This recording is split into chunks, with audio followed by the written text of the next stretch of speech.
going to see some very wonderful lessons from this section of Jacob's life. We're going to be focusing not just on Jacob here in this final study for the day, but also on Leah. And we will learn a very great lesson from Leah in the process. Well, did you read there in Genesis chapter 30 what it was like in Jacob's house? You know, he ends up with 4 wives. One is quite adequate, brethren, I think. And one was meant to be by God from the beginning. But he's got 4. So he gets Leah, he waits a week, gets Rachel, has to work another 7 years for her. But in the course of what then follows, he ends up with the 2 handmaids as well. 4 wives. What was it like in that family? Now, towards the end of our last study, we asked you to start creating some pictures in your mind. I want you to start doing that again. You know, we're all capable of doing that, aren't we? Imagining something from what we read. I want you to just read with me Genesis chapter 30 and verse 8. So when Bilhah conceives again, this is what Rachel says. With great wrestlings have I wrestled with my sister, and I have prevailed. She called his name Naphtali, my wrestlings. Okay, now, when you look at the Hebrew words that are used here, the word great is actually Elohim. Yeah, it's Elohim. So, Rotherham translates it, with the wrestlings of God. I have wrestled with my sister. Well, she was wrong, of course, because had Jacob followed divine providence through the workings of the angels, he wouldn't have had 2 and then 4 wives. And there wouldn't have been this wrestling going on in his family. But there was intense struggle. Now, just get a picture of that. You know, all of us brethren have only got 1 wife. Most of us have a reasonably happy marriage. Sometimes, of course, it's otherwise, but most of us are happy marriage. Now, imagine if you had 4 wives and they spend the whole time fighting. Fighting over many things, including who you will go into that night. And that's what happens here. Jacob ends up being, as a bit of horse trading goes on, he ends up being sort of like raffled as to who he will go into that night. What an appalling situation that is. Little wonder we can describe it as a fractious family. You've heard about fracking, have you? Well, I know there's a lot of people disturbed in North America about fracking. It's where you have, you know, they put charges downstairs and blow things up. And of course it produces all kinds of problems. Wealth for the wealthy, but problems for the ordinary folk. So, Fractious family is a family divided, arguing, fighting, broken up. Not a very nice place to be, which is why I believe Jacob spends a lot of his time outside the house. You know, he talks later on to Laban about how he spent long nights outside in the field. Yeah, I think I might have been out there with him if I'd been in his situation. So this is the family we've got. Now, how would you operate in that environment? Brethren and sisters, particularly sisters, if you're one of the 4, how would you operate in that? Well, we're going to talk about the story of Leah. Now, here are the sons of Jacob, and you're all familiar with the family of Jacob. He has 12 sons. He could have got all 12 from Leah, all of them, if he'd just believed that God was at work in his life. He doesn't believe, and this is where he ends up, with a fractious family. Reuben, when they came back to the land, he was about 32 at the birth of Benjamin. Now, I'm going to go into some proofs later on as to the ages, you know, the time that Jacob spends in Haran. But we'll leave that until tomorrow, God willing. So Reuben was about 32 when they came back into the land, Levi about 31 and 30 and so on. And Joseph was still a young boy, really. He might have been close to his teens, but he was still a young boy. So here's the family of Jacob. And there's a lot of trouble that's gone on to produce those 12 sons and the daughter, I can tell you. And that's the record of Genesis 29 and 30. So let's pick up the record at verse 31, maybe where we began to read. Verse 30. of Genesis 29 says this, "And he went in also unto Rachel, and he loved also Rachel more than Leah, and served with him yet 7 other years." So if you're Leah, you've been shut out. You do not have Jacob's affections. He shows his affection for Rachel, and I don't need to go into explanations about what would have happened. You were shut out largely from the marital bed, but when her turn came, she conceived. Look at verse 31. "And when Yahweh saw that Leah was hated," now the word hated here doesn't mean hate in the sense that we understand the English word to mean. It has more of the idea of not preferred. So she was not preferred. She was second in line, so to speak, a distant second to Rachel in Jacob's affections, if he in fact felt any affection for Leah at all. But he went into her, he did the right thing, it was a conjugal obligation. And so what happens in verse 31, that when God sees that she's not preferred, he opens her womb. But Rachel was barren. So God gets involved. And Leah knows this. She knows this. And in verse 32 we read, "Leah conceived and bare a son, and she called his name Reuben. For she said, Surely Yahweh hath looked upon my affliction. Now therefore my husband will love me." Wrong. It didn't turn out that way. But you see, this is like a victory cry. She recognises Yahweh's intervention on her behalf. Rachel's barren. She knows that God's at work in her life and to bring forth Jacob's sons. But she thinks that this first son is going to change Jacob's mind. That all of a sudden, the light's going to come on in Jacob's brain. He's going to wake up to himself. The idiot. He made a mistake. He should have just accepted Leah. All 12 boys could come from her. She thinks that Jacob's going to change his mind. It doesn't happen. And she's bitterly disappointed about that. She's still pushed aside. But another opportunity comes. Read the next verse. Verse 33. "And she conceived again and bare a son, and she said, Because Yahweh hath heard that I was not preferred, he hath therefore given me this son also. So she called his name Simeon." Now Simeon means hearing. Leah's declaration that despite Jacob's failure to respond to the birth of Reuben, nevertheless God got involved again. He'd heard her cry for help. You imagine her prayers, can't you? He'd heard her cry for help.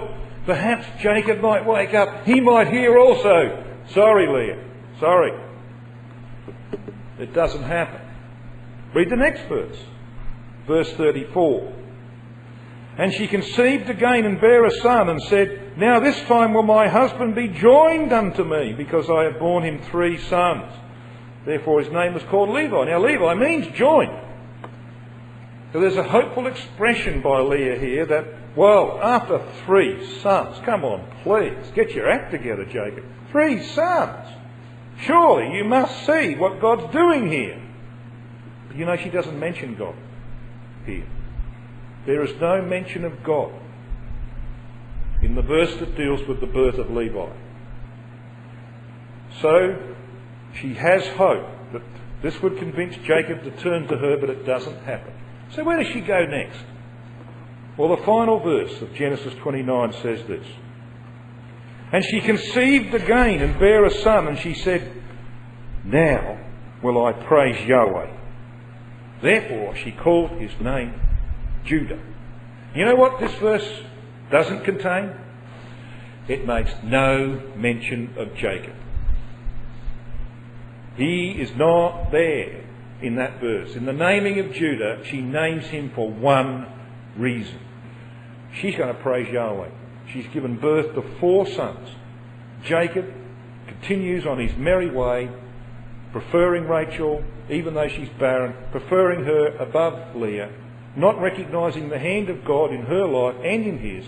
He goes on his merry way, and she puts her trust in God alone. That's how the name Judah came into existence. Praise for Yahweh alone, leaving man out of the picture. He's left out. And that's why it then says at the end of verse 35, she left bearing. Why do you think she left bearing? Well, she didn't bother to try and intrude upon the relationship between Jacob and Rachel. She didn't say, well, it's my turn. She's been doing that before. It's my turn, isn't it? Give me a fair go.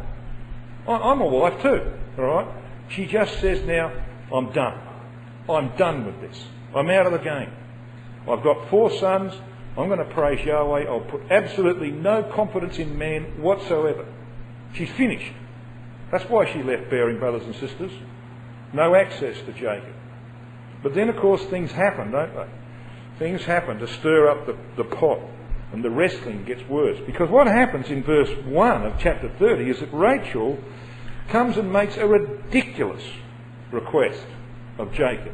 Look at it, verse 1. When Rachel saw that she bare Jacob no children, Rachel envied her sister. Now, envy, of course, is a good Christadelphian quality, isn't it? We all practice envy, don't we? Oh, of course we don't. Christadelphians are not envious. They're grateful. We're not envious, are we, Brother Bill? Of course not. No. So you see why I highlight that? There's wrong things happening here. And so Rachel says to Jacob, she envies her sister and said unto Jacob, give me children, else I die. And Jacob has been hit between the eyes with a 4B2. And he says, huh? Am I God? That I can produce children for you? Come on, please. Now he's starting to realise, isn't he? He's starting to realise where this is all going to lead.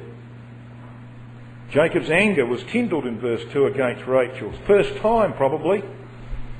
And he said, am I in God's stead, who hath withheld from thee the fruit of the womb? It's God's work. Okay? So there's a little bit of progress being made here. So Rachel's got a solution.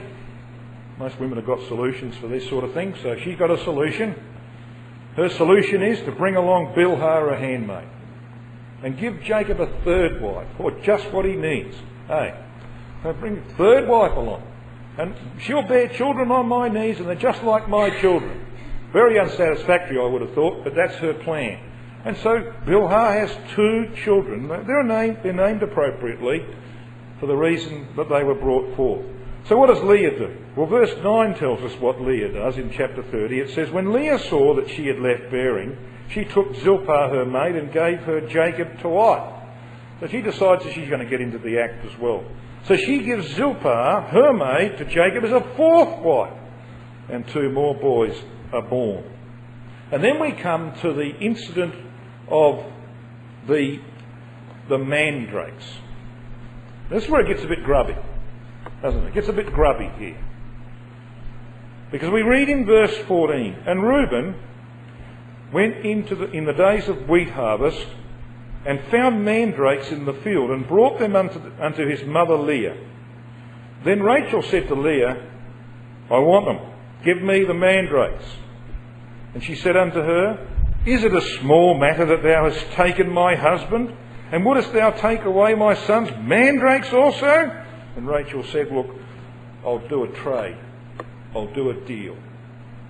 She had rock solid control of the marital bed. She controlled it.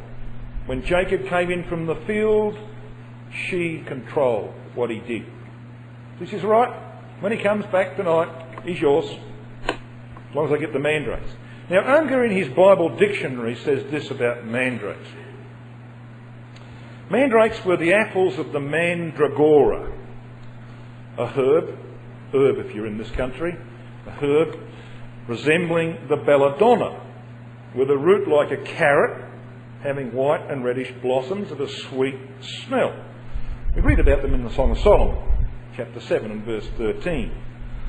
And with yellow odoriferous apples, which ripen from May to July in the Middle East, to these, Oriental superstition attributes still a sexual power. Not so much an aphrodisiac, but as an aid to ensure conception. So they used to believe that if you ate mandrakes, a little bit like the health industry today, the natural health industry, eat this, it will solve your problems. I used to think that if you ate these apples of the mandrake, or the mandragora tree, that it could help conception. So Rachel says, ha ha, there's my answer. Alright? So she's going to grab onto a natural health cure to solve the problem that God brought into her life. He kept her barren. Her problem's not going to be solved by mandrakes, it's going to be solved by prayer. And later on we read about that, don't we? When she does finally realise that she needs to take this matter to God, not say to Jacob, give me children else I die, I'll commit suicide. Alright? She takes the matter to God. Have a look at verse 22 of Genesis 30. And God remembered Rachel, and God hearkened to her. Hearkened to her? Yes, she's gone to him over this matter. And when you go to the Father, he'll answer. He answers. She did this in faith. He answers. God hearkened to her, and he opened her womb, and she conceived, and she brings forth, of course, Joseph. And then says, well, that's one. Now for number two. All right, not for, she didn't ask for God for number two, but now for number two. Well, number two was to see her end. Yeah, she was to give birth, but in the process she was going to die. Give me children, else I die. And that's exactly what happened to her when Benjamin was born. So there's the really grubby period of this fractious family, where Jacob's being traded like a horse, by his wives. And of course we know what happens. He comes in the record of verse 16, Jacob came out of the field in the evening, Leah comes out, demands his presence. God hearkens in verse 17 unto Leah. She conceives, brings forth a fifth, and then finally a sixth son is born to her. And then Dinah comes along afterwards. So you get the idea, brothers and sisters, of what's happening in this family. I want to show you a timeline of Leah's troubles. So here's a chart, here's a timeline. Let's just step back to the beginning. This is where Jacob receives 2 wives in a week. So he gets Leah by deception. A week later, he takes Rachel. He's already worked 7 years, he's now got to work another 7 years. So this is the 7 years he's got to work for Leah. Then by this time he has 4 sons. All right? By the time he's done his 7 years, he's got 4 sons via Leah, because she begins to bring forth sons almost immediately. All right? So let's just follow this timeline of her troubles. By the time we get to him leaving Haran, he has 11 sons and 1 daughter on leaving Haran, 33 years after his marriage. That's right, isn't it? 64. Some mathematicians in the room. He receives 2 wives. Within 1 week he's aged 64. 33 years later he's aged 97. He leaves to come back to the land. Okay? He's got 6 sons from Dinah at that point. Rachel dies around about the time that Jacob's 101. A few years later. Jacob buries Isaac when Jacob, was 120 years of age. And we know that he went to Egypt when he was 130. So sometime between the burial of Isaac when Jacob was 120 and when he was 130, he went to Egypt. Sometime in that 10-year period, he buries Leah in the cave of Machpelah. So what does this all mean? What it means is this, that from this point here to somewhere in this point here, and we don't know exactly when, probably not that long after Rachel dies, from this point here to somewhere there, Jacob keeps Leah out of the picture. She's not preferred. She's pushed aside. She's treated like a chattel. She's wrestling with her sister day after day after day until Rachel's no longer there to wrestle with. What a life that is. So the approximate period of Leah's acceptance by Jacob can be no longer than somewhere between 15 and 20 years. Her heartache goes on for nearly 50. Nearly 50 years of heartache for Leah. I want to talk to you about what God does with this woman.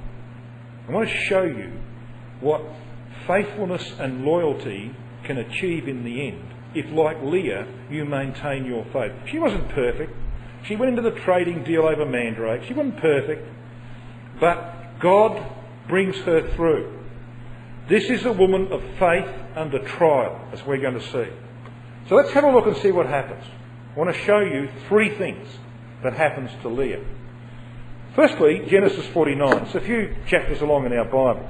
Genesis 49 is where Jacob blesses his sons. A wonderful section of Scripture, by the way. It's a curious piece of Scripture, but it's a wonderful piece of Scripture when you dig down into it. It's prophecies of the latter days in which the work of God is prominent in Christ. Now, this is the order of the birth of the sons of Jacob. So here's the order of their birth. Reuben, Simeon, Levi, all sons of Leah. We looked at them. Then came Dan from Bilhah, Naphtali from Bilhah, that's Rachel's maid. And we got Gad from Zilpah, Leah's maid, then Asher from Zilpah. Then Leah chimes in again and has two more, Issachar and Zebulun. And then we've got Joseph, born because Rachel requested from God and he intervenes. And then finally, of course, in the land, Benjamin is born. Now that's the order of their birth. Now, if you ever look at Genesis 49, you're going to read things like this in the commentary. I mean, in Christadelphian commentaries. You're going to read that Jacob blessed his sons in the order of his birth. Wrong. Quite wrong. He did not bless his sons in the order of their birth. You know what he puts first? In the order of the blessing? He puts the 6 sons of Leah up front. That's what he does. The 6 sons of Leah come first in the blessing. So he pushes Dan, number 5, out of his 5th position and shoves him down to 7. He takes Naphtali, 6th position, and shoves him down to number 10 in the order of blessing. Why did he do that? You think, why did he do that? He's saying something, isn't he? He's days away from dying. A day or two away from dying. He's just done the greatest act of faith in his life. He's just blessed Joseph's sons, crossing his hands, remember? Genesis 48. That he brings his boys in and delivers a blessing. Not that Reuben, Simeon and Levi would have thought that what they got was a blessing. But he delivers a blessing in the order which includes the 6 sons of Leah up front. What he's saying? I could have had all 12 of these from Leah. That's what he's saying. If I just listen, if I believe the promise that I will not forsake you nor leave you, if I just believed it, could have had all 12 from my God-given wife, Leah. He's telling his sons that. How do you reckon you would have felt if you were Dan, number 5? All right? Kicked down the road. You know, because they would have been there in the order of their ages, wouldn't they? Standing before Jacob. Right, next, Reuben, next, Levi, Simeon, next, Levi, next, Judah. Get down to Dan. He says, no, you stand there. You go down to number 7. Get to Naphtali, number 6. No, you go to number 10. Hey? What's that about, Dad? Well, it was important because Jacob was saying something. Now, that's the first thing that we notice. Then there's another one. I want you to come to Ezekiel chapter 48. Ezekiel chapter 48. Now, Ezekiel 48 verses 15 and 17 specify that part of the holy oblation that was to be devoted to the city of Yahweh Shema. And have a look at verses 31 to 35 of Ezekiel 48. Verse 31 says, well, we'll just step back to verse 30. And these are the goings out of the city on the north side, 4,500 measures. Then it spells out the gates in verses 31 to 34. And it says in verse 35, It was round about 18,000 measures, and the name of the city from that day shall be, the Lord is there. Now, some people think that this is a reference to the temple. No, it's not. This is actually here in verses 30 to 35 of Ezekiel 48. It's a reference to Yahweh Shema. That's what the margin will tell you for the phrase, the Lord is there. You know what Yahweh Shema means? Literally it means, from thence unto Yahweh. Brother Sully says the meaning is Yahweh thither, or to Yahweh from this place. Now Yahweh Shema is a 10 square mile, or 16 square kilometres, 10 square mile residential city. It's designed for the worshippers who come to the land. That's where they're going to stay while they're there in the land, and they'll make their journeys up to the temple. Now the temple is about 20 miles away from Yahweh Shema. The temple's up here. It's on the southern boundary of the holy portion, the sons of Zadok. Yahweh Shema is in what's called the profane, or the ordinary area of the holy oblation. So it's down here, about 20 miles away from the temple. So that's the subject matter here. And this residential city has gates. It's got 12 gates. And they're described for us in verses 31 to 34. Okay? You with me? Well, this is the configuration of the gates. Alright? This is the configuration of the gates. The gates to the west, Naphtali, Asher, Gad, are out to the fields. These gates will be used not by the worshippers, but by the Levites and others who go out to tend the fields. And in those fields they'll have cattle, they'll grow crops, because they're going to provide for mortal worshippers. You know, so they've got to bring food in. They bring them in through the gates of Naphtali, Asher and Gad. They'll also do the same in the gates of Joseph, Benjamin and Dan on the east. Another thing will be done on the east. The Levites will actually go and they'll prepare salt from the marshes at the base of what once was the Dead Sea. Salt deposits will be left there because the Levites got to prepare that to be taken up to the temple to be offered with the sacrifices. So these are the gates of the workmen. You have workmen's sort of entrances in factories and buildings and that kind of thing. Of course you do.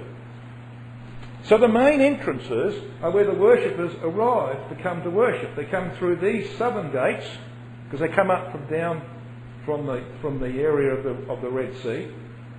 They come up here and they come through these gates. They are housed in Yahweh Shema.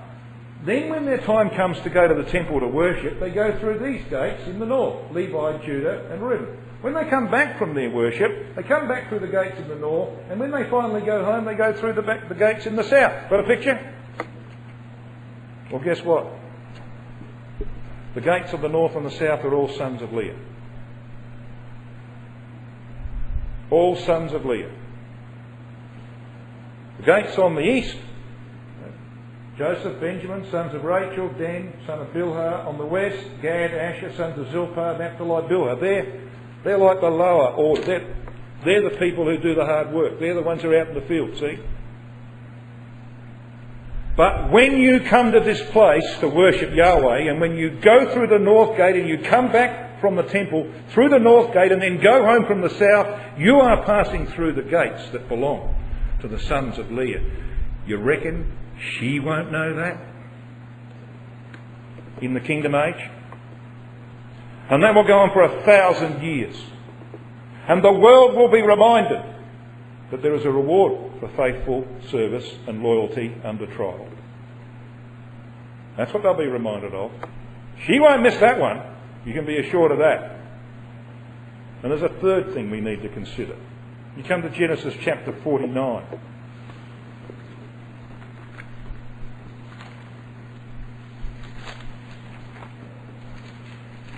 Genesis chapter 49, and we read in verse 29. Jacob charged them and said unto his sons, I am to be gathered unto my people. Bury me with my fathers in the cave that is in the field of Ephron the Hittite, in the cave that is in the field of Machpelah, which is before Mamre, in the land of Canaan, which Abraham bought with the field of Ephron the Hittite for a possession of a burying place. Now, Jacob is showing his faith, of course. He wants to be buried alongside of the patriarchs, Abraham and Sarah and Isaac and Rebekah. Yeah, Machpelah means to be folded together. So he wants to be with the patriarchs who are awaiting the resurrection, so that when he wakes up at the resurrection, he'll be standing beside Abraham and Sarah and Isaac and Rebekah. That's where he wants to be. So take me out of Egypt and bury me up there, he says, which is what they did. But then look at verse 31. There they buried Abraham and Sarah, his wife. Why does he say that, do you think? Well, Abraham had 3 wives, didn't he? Abraham had Sarah, Hagar, and Keturah.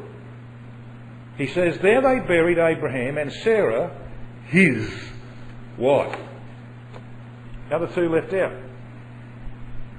Read on. There they buried Isaac and Rebekah, his wife. Well, he only had 1 wife, didn't he? And why has he got to say his wife? Thought about that?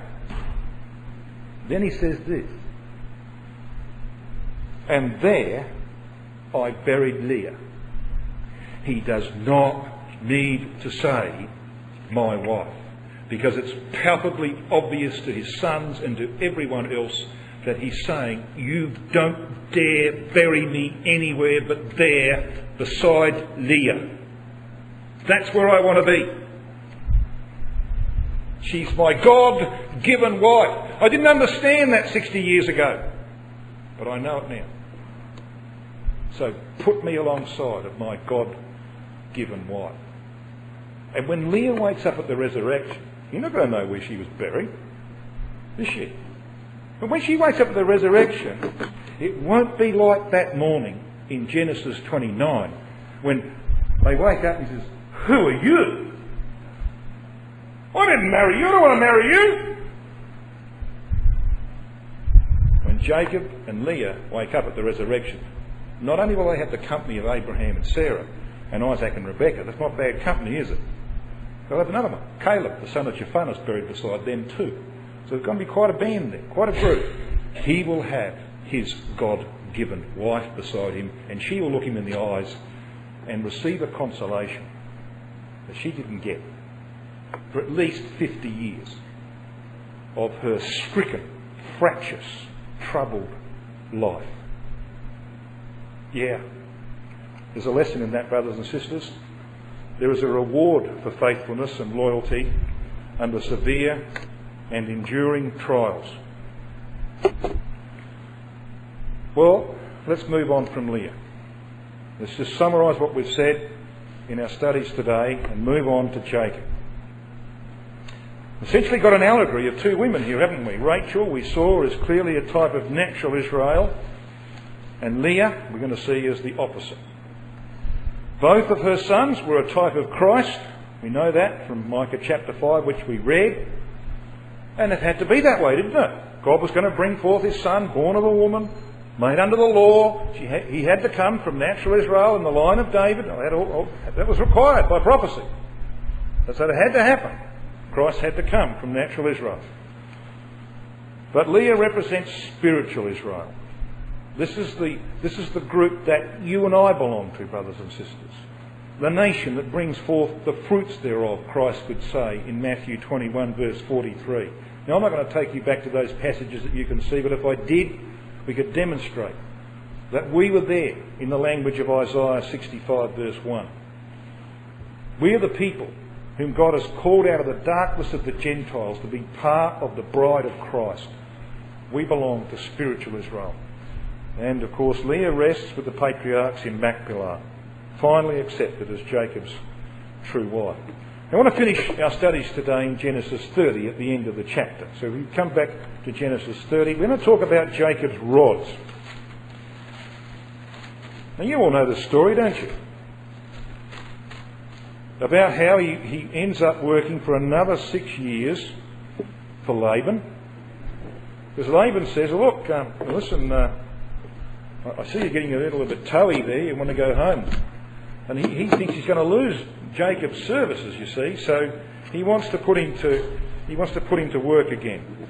But when he offers him a job, Jacob says, well, I don't want anything at all except the coloured animals in your flock. I'll take whatever comes out colour. So you know the story, don't you? Genesis chapter 30.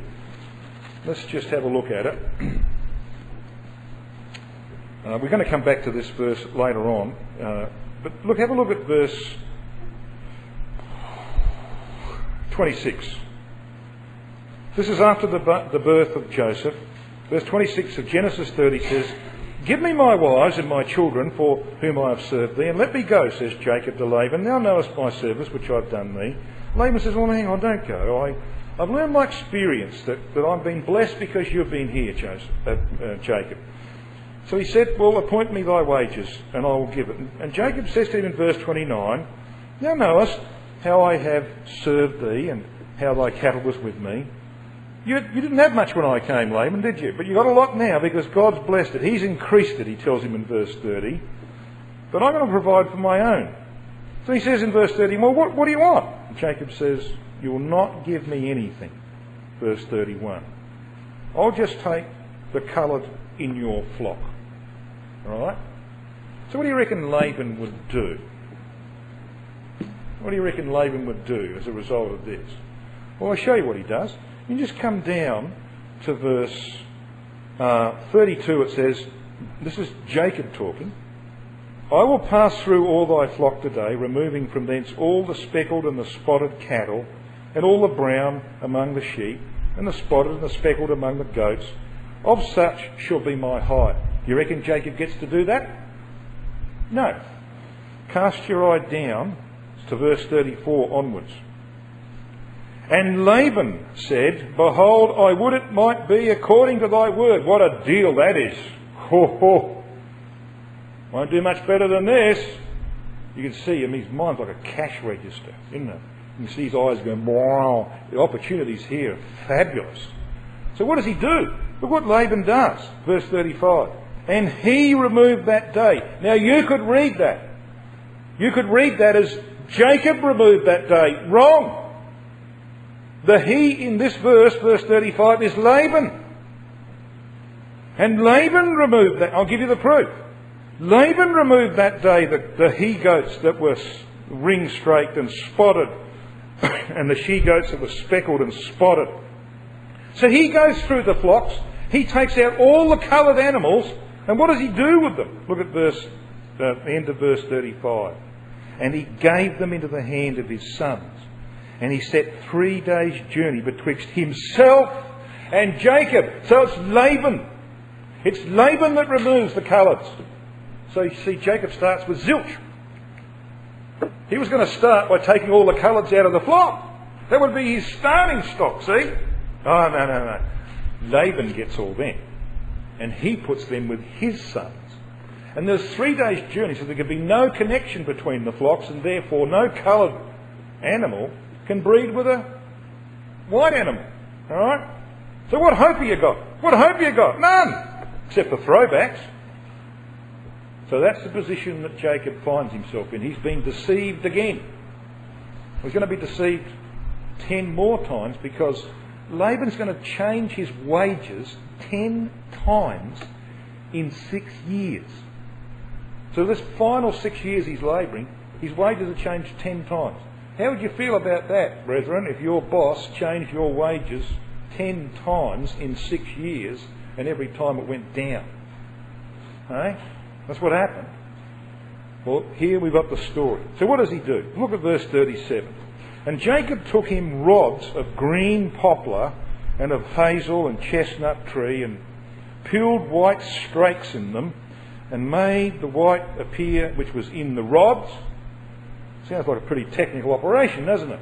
Takes out a penknife and he carves around, like you see the barber's pole, a bit like that, and so he cuts it around and he strips it off, and you've got bark and you've got the white of the branch behind it.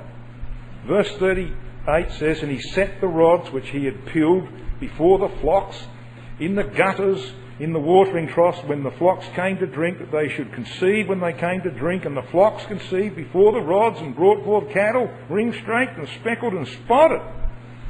All right? So is it Jacob's rods? No. We're going to find out it was not Jacob's rods at all that did this. So what are these trees? We've got a green poplar. Some think it's the storax. A young storax, says Rotherham. Grows to about 20 feet high. Its leaves are white on the lower surface and it bears a wealth of white blossoms. This is described as a white tree. Laban actually means whitish. It comes from the same root as this tree, the libna. All right? So it's a very similar word to Laban in the Hebrew. The hazelnut tree is a nut tree, perhaps the almond tree, we don't know. The chestnut tree, the plane tree, from its smooth bark, which is scratched, shows white. Grows to about 30 metres, it's 60 odd feet, with a base 3 metres in diameter, so that's a pretty big tree, that one.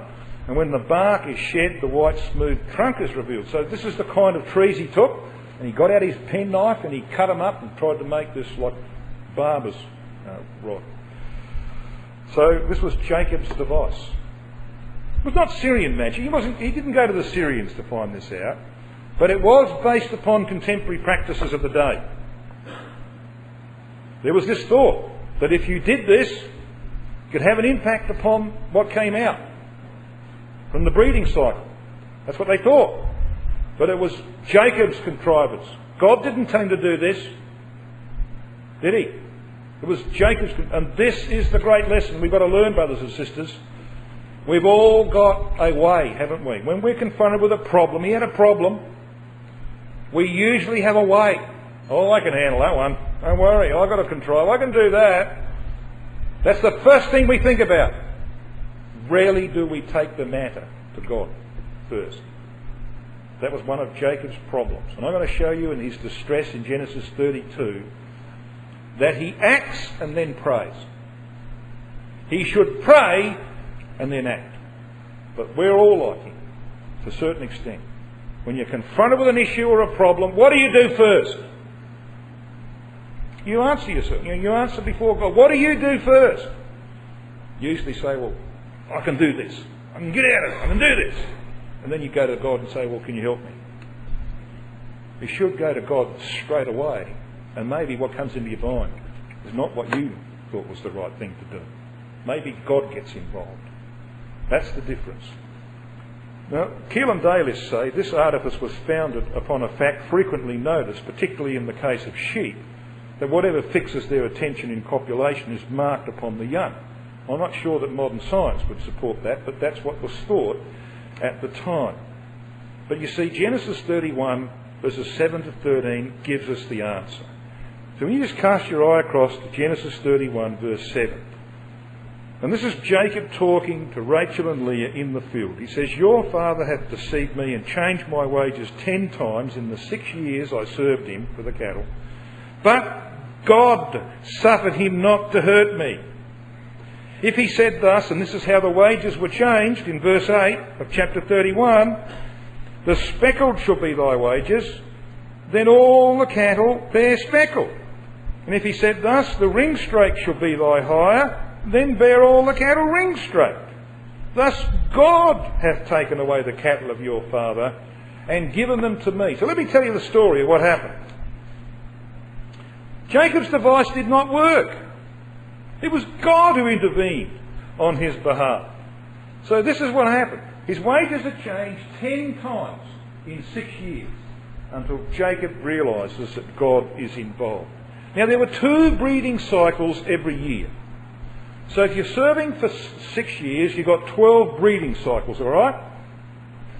12 in that 6 years. Well, it took Laban a little while to wake up what was happening. But when he woke up and realised what was happening, every time he came along, he would change Jacob's wages. Because this is what would happen. Jacob would put the rods in there faithfully every time there was a breeding cycle going on. He'd put the rods in there and he'd watch the rams and come along and do their job. Right? And then they would bring out ring straight. Because that's what Laban had said him. See, you can have the ring straight. But then Laban comes along and says, oh, they're all ring straight. Okay, well this time you can have the spotted and I'll keep the ring straight. So next breeding cycle, Jacob puts his rods in there, all come out spotted. Laban comes along and says, oh, you can have the brown and I'll have the ring straight and the spotted. Next breeding cycle, he puts the rods there and they're all brown. And it went on like that 10 times over 5.5 years. That went on. Every breeding cycle was changed. In the end, Jacob comes to the realisation that it was not his rods that were doing it. I mean, that'd be magic, wouldn't it? Every time that Laban nominates something, you plonk the rods, the same rods in front of the sheep, you get a different result. That'd be magic. And in the end, Jacob realises it's got nothing to do with his rods. He gets hold of these silly rods and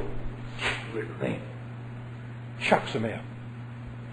Calls out his wives and says, God hath taken away the cattle of your father and given them to me. And he tells the story. You have a look at verse 10 of chapter 31. Came to pass at the time that the cattle conceived that I lifted up mine eyes and saw in a dream, and behold, the rams which leaped upon the cattle were ring-straight and speckled and grizzled. Whatever Laban nominated, that was the colour on that particular occasion. It changed every time, but whatever he nominated is what he got. So he knew. He says in verse 11, and the angel of God spake unto me in a dream and said, you can go home, Jacob. You can go home. And we'll talk about that a little bit later on in our studies. So this is what happens here. I want to finish on this note about Laban. You know, Paul says that the love of money is the root of all evil. He doesn't say money is the root of all. The love of money. And nobody loved money more than Laban. Mine was like a cash register. It was all about making more money. Everything he did, deception, was all about making more money. And we know people like that, don't we? Hopefully not Christadelphians, but we know people like that. So this is how he starts out. But you see a changing attitude. You look at Genesis 30 verse 27. And let's just analyse that verse 27. And Laban said unto him, I pray thee, if I have found favour in thine eyes, tarry, for I have learned by experience.